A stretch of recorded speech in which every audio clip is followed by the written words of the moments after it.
Welcome! This is what this video is about. Blender 2.8 Beta, something you can download in your favorite browser. The fun is back in 3D, but once you get it, you have a zip file, and maybe you have some earlier versions of the Blender 2.8. It's still in beta, and a lot of people are still using Blender 2.79. If you're interested in using 2.8, but it gets frustrating that you have to keep telling Blender what you like in terms of user preferences, this is a video to teach you how to bring your user preferences with you every time you download a new version of Blender 2.8. So here's a 2.8 that I've already started. Why don't we get in here and set it up the way I like to set it up?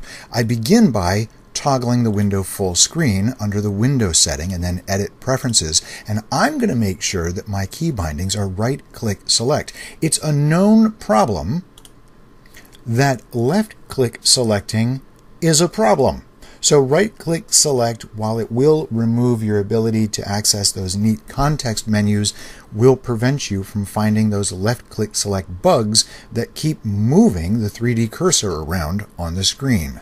I want my spacebar to search. There are also a couple of extra things that I want saved as preferences, and they include auto depth, zooming to the mouse position, walking with gravity, add-ons. It's always good to just have the add-ons remembered from one session to another session, and Node Wrangler is the one that almost all of us think should be enabled by default at all time.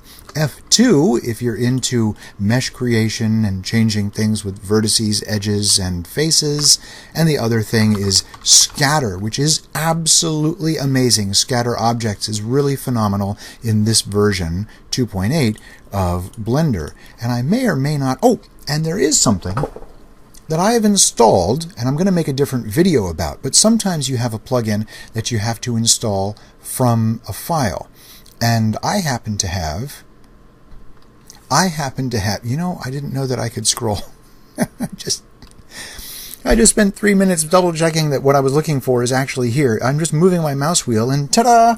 So there's no icon down at the bottom unless I get close, and there it is, this sort of cleverly hidden little scroll bar to show me that I could come over this way. Anyhow, I have something called Modular Tree for Blender 2.8.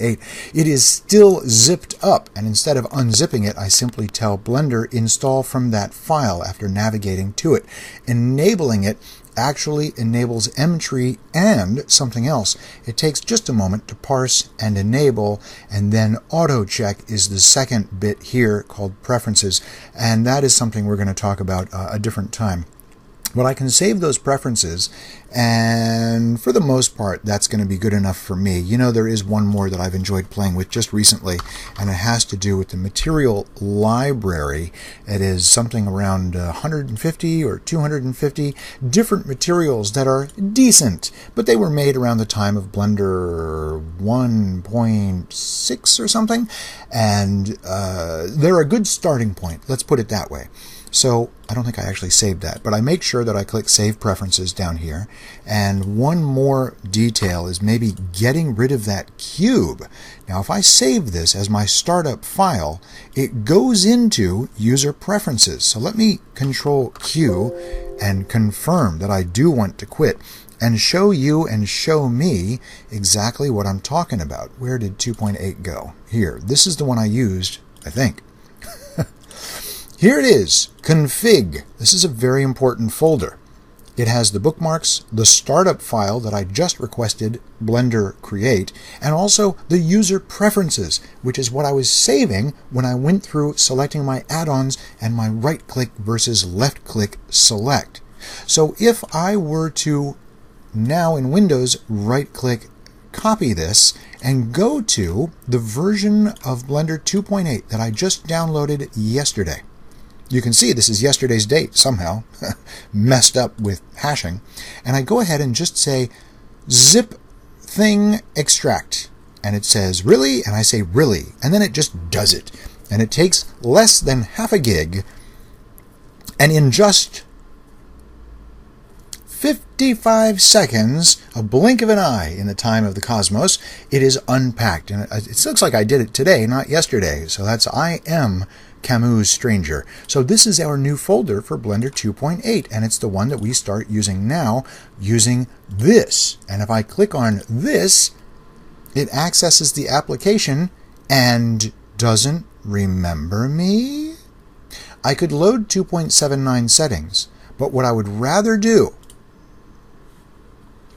is go to the top where there's a folder for 2.80, and you see something's missing here. As soon as I unlock another 2.8 beta version, I can now right-click and paste the config folder that I just set up. Now if I go to today's beta version of Blender 2.8, and I double-click that to get it started, it knows me, man. Look, it's not treating me like we just met. It's not speed dating me at all. It knows me. And what's missing? The cube. That's your big visual test right there. And you know what this reminds me? That there are other things, other extra objects called extra objects that I absolutely love having. And that's extra objects, and that can be saved as preferences. And even though I'm starting to use mtree, I'm still going to type in sapling, and there it is, remembered already. And now we have this, missing script files. One thing I've noticed is that when we use mtree, if you're one of the few people who use this, it really is cool. If you use mtree and you get it, it's free on GitHub. When you get to a new 2.8 folder, you're going to have to install it brand new. So I'm not going to change anything right now. I'm just going to click on that button. And now, even though it looks like I can't, I'm going to roll my mouse wheel over to the side here. Whoops. Where am I? I'm going to select the right folder, and now roll my mouse to the side. There's Modular Tree Blender 2.8 Install Add-on. It takes a moment to think once I enable the add-on, and I will allow it to check for updates for now. Maybe that'll slow things down, and I won't want that later. I'm going to save those preferences, and just to double check, I am going to quit. I'm going to make sure I quit. I'm going to go back in. Click anywhere, just like the good old days. You know what? New idea. I also want this to be a sun. Have you seen this? When you change this to a sun, you get this magic little item here that lets you point it at things more specifically. I enjoy this little, I don't even know what it's called, a little interactive dot. What is that? An interactive pointer. That's what I like. Back into user preferences to double check for you and for me. Tree. And there it is, without any errors. There it is. Okay? So that has confirmed that. I will now save this as a startup. Whoops, no thanks. I will now save this as a startup file, carefully not loading my factory settings, because I've changed something in the scene. I haven't just changed something in the user preferences. Wow, big deal, right? Hopefully that is a help to some of you. It is kind of a nuisance to keep up to date with the latest Blender 2.8 betas because they are changing almost nightly. And one thing that was wrong on a Tuesday is corrected by Thursday. And I'm still using Blender 2.79, but I'm having a good time investigating 2.8. I've been doing it, I guess for about a month now. I've come in because that says 322. So what do you know? All right. Thanks for your subscriptions, your nice comments. I try to answer questions as they come in.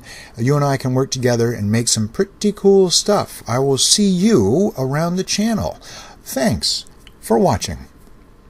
And you can kind of identify where you want the sun instead of enabling the rotation and trying to go this way and pressing R, moving it, pressing R twice. Ooh, and now there's sort of what do you call that? An arc indicator of angles of how far you've actually moved it. That's very cool. Thanks, guys.